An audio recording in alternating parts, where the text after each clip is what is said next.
Today on Curiosity Kitten, we're finally using the Cricut, so stay tuned. Welcome to Curiosity Kitten, where I make videos attempting to demystify making, arts, crafts, baking, and making in general. I do this by showing projects, including the setbacks, mistakes, and experimentation. Making things is not a perfect process. Errors will be made, but learning from the mistake and finding a solution is part of the fun.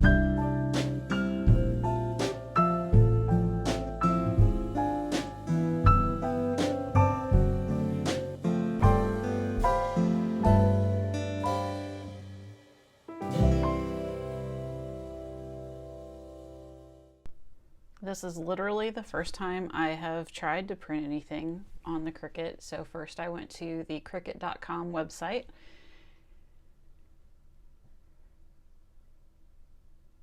and found that Cricut Design Space is what I need, and it's a program to download.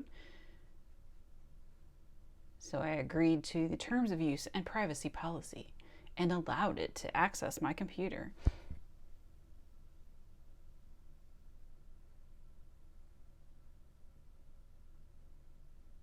And I'm working on a Mac, so if you're on a PC, this will look different.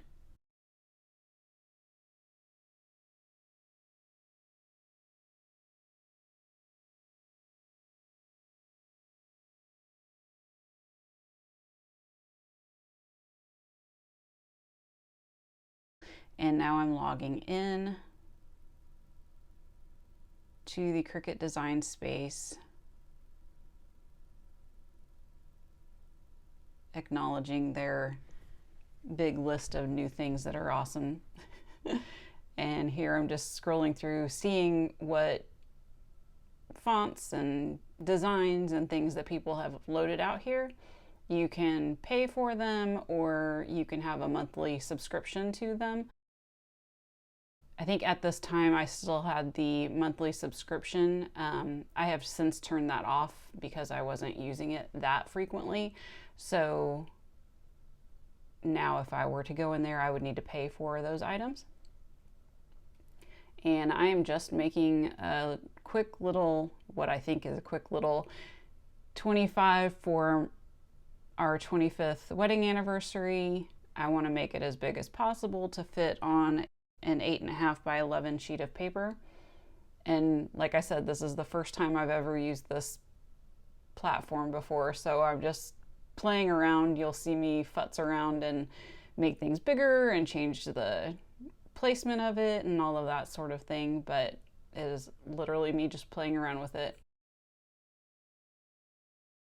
I was first moving the items around manually, and then I saw that the size was changing, which makes sense. And so I decided to start using those settings up there. It won't allow it to wrap.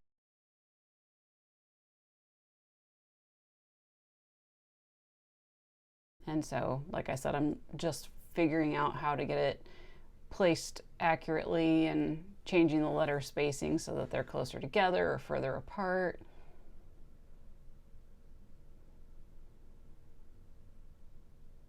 And I can tweak those with that position.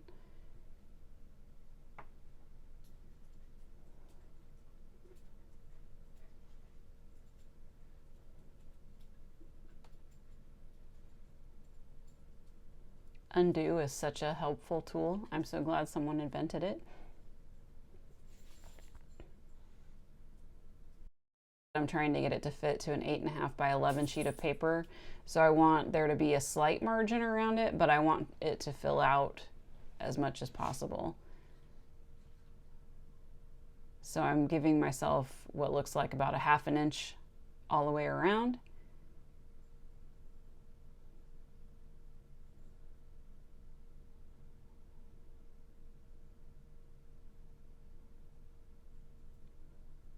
And the software shows layers.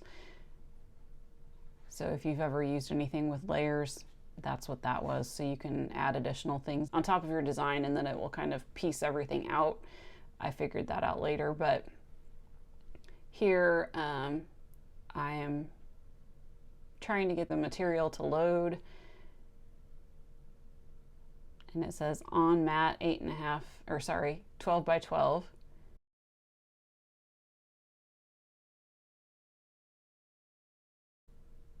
But it's only saying on mat as the material load type.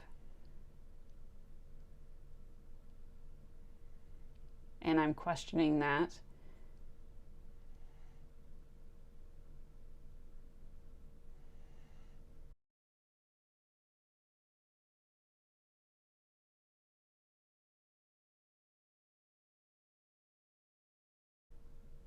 And it says select Cricut Maker 3.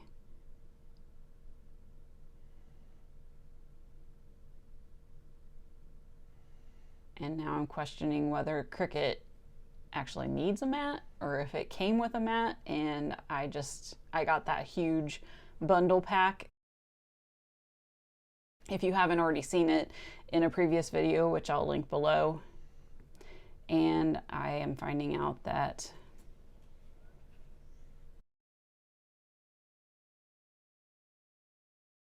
in fact, cutting mats need to be purchased separately.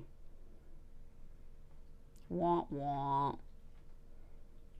And so we go back to the Cricut.com website and go to shop and look for mats.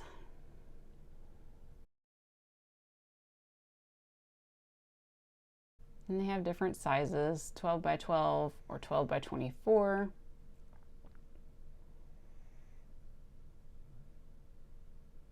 I don't trust what I was seeing there, so I'm looking at other areas, finding the actual mat, machine mat page just to confirm.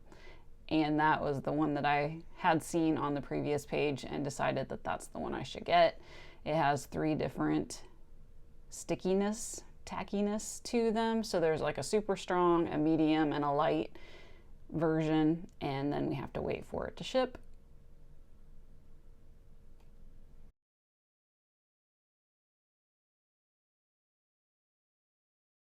And now we can finally get back to the project.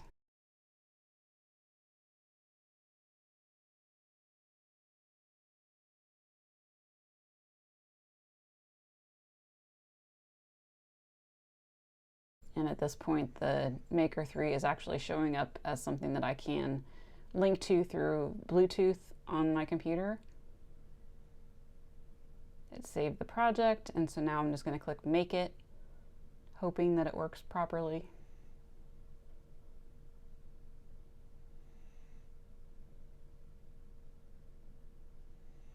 And now I can choose on mat because I have a mat.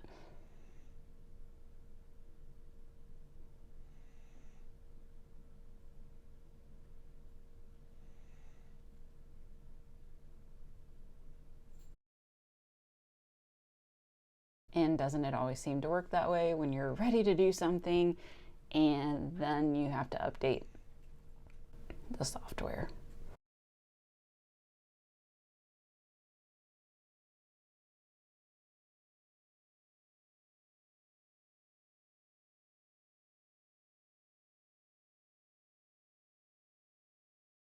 And we're ready.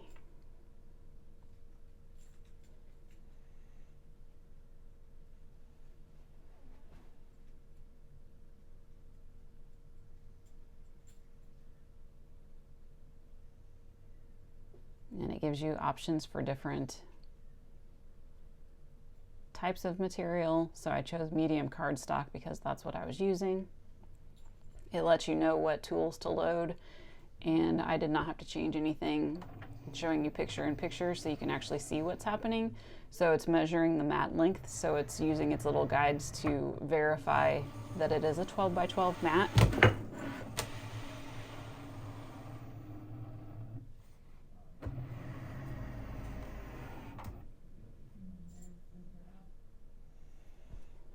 And then I'm ready to press the go button.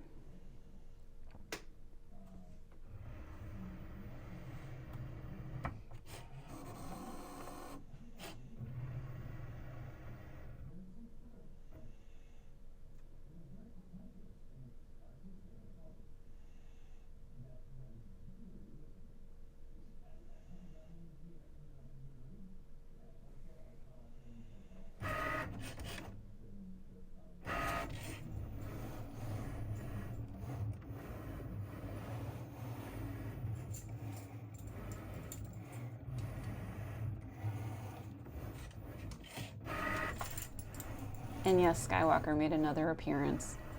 He was thoroughly confused as to what this thing was coming in and out of the machine. And then it was done cutting. And it says to unload mat, but I did not do that, as you will see here in a couple seconds. So now I'm closing out of the software because I'm done with it. It did what I wanted.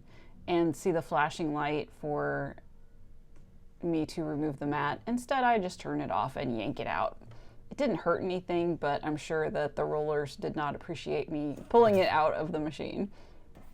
And then I am removing the 25 and remembered that I had little pokey tools to dig out the 25 so that it would be easier, what I thought was easier, to grab out the numbers. Peel those out. And this is the lightest stickiness mat, so you can see how well it sticks, especially when I pull off the remaining bits.